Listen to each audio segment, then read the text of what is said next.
السلام کے ارشاد، اقوال اور نصیحتیں اس قدر جامع اور قیمتی ہیں جو سنہرے حرف میں لکھنے کے قابل ہیں۔ حضرت علی کے خطبات اس قدر تقویٰ اور ہدایت سے لبریز ہے کہ کسی بھی غافل شخص کو بیدار کرنے کے لیے چنگاری کا کام کرتی ہے۔ آپ کی نصیحتیں اور وصیت مورخین نے سند کے ساتھ کتابوں میں درج کیا ہے، جو آپ نے شہادت کے قبل اپنے فرزند حضرت امام حسن اور حسین علیہ السلام کو ارشاد فرمایا تھا، مگر در حقیقت یہ نصیحتیں آپ نے پوری امت مسلمہ کو دیا جو اندھیروں میں جلتی چراغ کے مانند ہے۔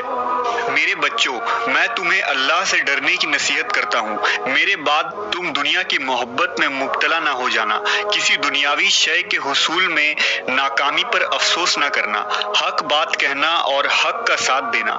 مظلوموں کی مدد کرنا، یتیموں کے ساتھ حسن سلوک سے پیش آنا، ظالم کی حمایت نہ کرنا اور بے کسوں کو سہارا دینا، قرآن مجید سے ہدایت لیتے رہنا اور اللہ کے احکام کی روشنی میں ملامت کرنے والوں کی ملامت کرنے سے نہ ڈرنا۔